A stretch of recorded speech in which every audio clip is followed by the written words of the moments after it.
Back with you, Railer basketball on WLCN Atlanta, 96.3 FM and WLCNonline.com. Second quarter of action underway. We are tied at 9 as we get started here in the second quarter. Railers will have the basketball.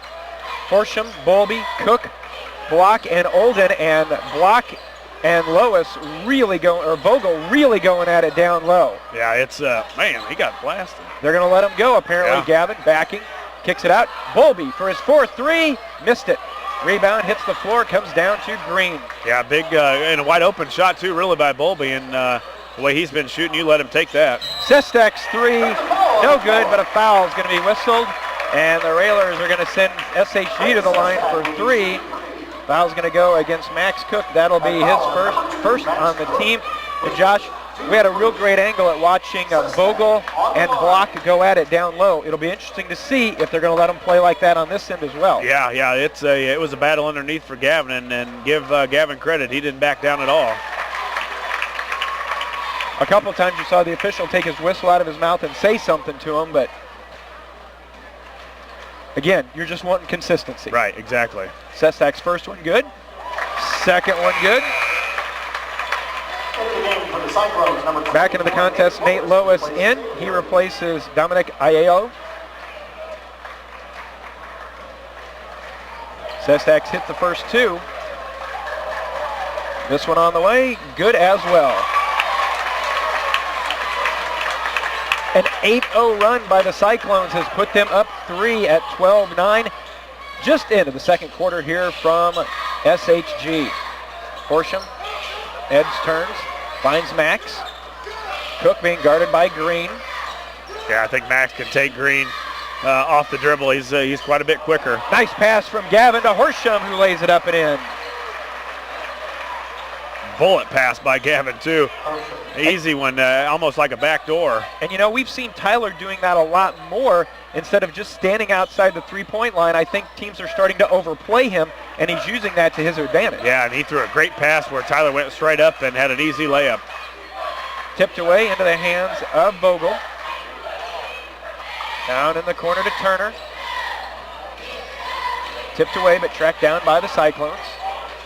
On the right side, Lois is going to make a move. Bowlby's there to get in his way. It's out of bounds, and it's going to stay with the Cyclones.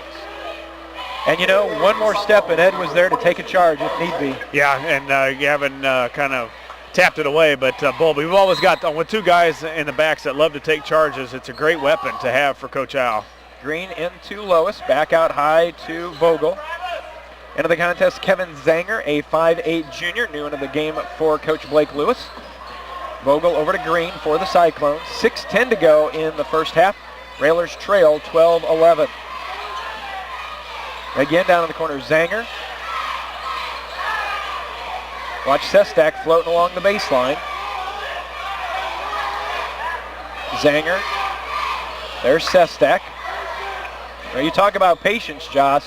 SHG has a lot of it right now. Yeah, they do. They work the ball around until really they can't do any more, and they've gotten good looks. The Railers have not gotten a lot of steals, haven't gotten a lot of turnovers so far. So good job, pretty much so far by Sacred Heart-Griffin to taking care of the ball. You know, we've talked about it. Inside Lois goes up over 3. Railers won't go down. Gavin with the rebound. So they worked it, got a good shot.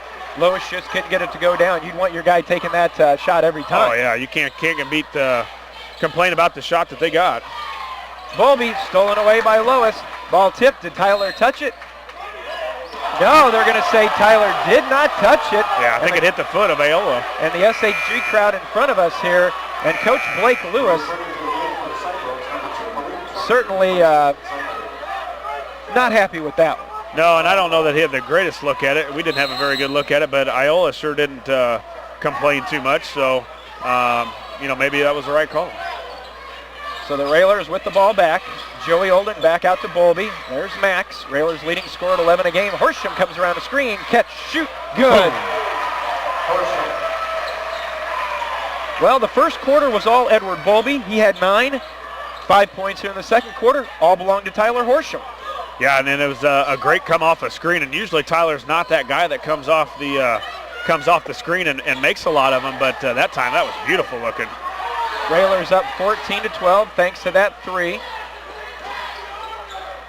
Inside to Turner, turns, little 10-footer, got the bounce. Turner now has scored, and we are tied at 14. And you know, both sides, I think, are complaining about the physical play, but we're not getting many fouls called. The officials are going to let them go. Well, we've seen this in the Central State 8 quite a bit. It's physical play every night here, and you've got to be ready for it. Gavin's picked up his dribble, needs some help, gets it to Bowlby on the right side. Edwards skips it across to Horsham, now on top to Joey. Already approaching the halfway mark of the second quarter, tied at 14. Railers looking for win number 20 on the season. Max down the lane, followed Gavin, flips it up, and it rolls good. Haven't seen Max really get going yet, and that's been his first aggressive take to the hole, really just going one-on-one against Green. And good job by Max. He's got to get it going quick. What was nice is Gavin kind of went down the lane ahead of him, almost like a fullback leading a running back. A long three from Green, and he hits. 17-16, back on top go the Cyclones. 3.5 to go in our first half as Cook walks it into the front court. Max with a spin at the top of the key. Now back to Gavin. Cook spins again. Over to Bowlby. Gavin with a move and a foul. Nope, traveling's going to be whistled on Gavin. Pod back in, Joey out.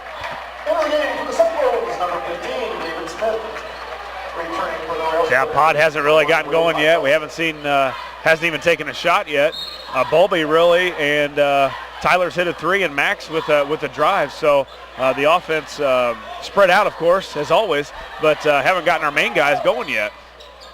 Cyclones break it into the front court. Sestak on the right side to Turner. Lots of banging down low with David Smith and Bowlby trying to fight for position. Turner's wide open on the baseline, and Vogel missed him. Yeah, the Railers got to keep it out of the middle, especially when Turner's in there. He's very athletic and does a good job of not only passing but scoring out of the post. Sestak goes to the far side corner. Turner near the timeline, 2:35 to go. Over to Vogel. Vogel in a double team. Gavin comes around the backside and gets the steal. Nice job by Gavin. The turnover gives the Railers an opportunity to get the lead back, down by 1. Horsham with a long three, and nope, it's not going to count because it hit the rim, went up. It would have counted because it went in, but it did hit one of the support straps for the rim, so it'll give it back to the Cyclones. And Tyler must be feeling it because he keeps backing up and backing up. Well, that's the thing. Tyler will too, as he continues to keep hitting them, but he doesn't dribble off. He doesn't take guys off the dribble a lot, so he gets pushed back off the line a little bit. Tyler was just a little far out on that one.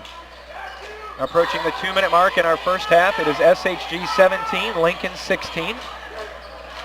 Green turns to Jacob, quickly over to Lois. Green's already hit 1 3 tonight. Lois is going to drive with the left-hand dribble. Pull up off the glass is good. Lois' first points of the night. It's now a 3-point advantage. Equals the biggest lead of the night for the Cyclones at 19-16.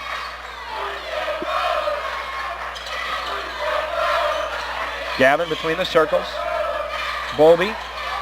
Now to Cook. There's Podbelsic, top of the key. Minute and a half, 90 seconds to go. Horsham to block. Again, both teams very, very patient. Josh, this may be one of those games, first one to 40 wins. Yeah, and very aggressive on defense too. SHG hanging all over us. High post to Gavin, turns to look, flips it back now to Cook. Bowlby. Gavin. Front of the rim, no good. Rebound to Lois for the Cyclones. And now with a minute to go, do the Cyclones, as patient as they've been, look to hold for the final shot? Yeah, they, well, if the Railers don't come out and get them, I don't know that we've pressured as much as we have lately. Jeff, we've been causing some problems for some teams with our pressure and our intensity on defense, and we haven't quite put the pressure on them yet.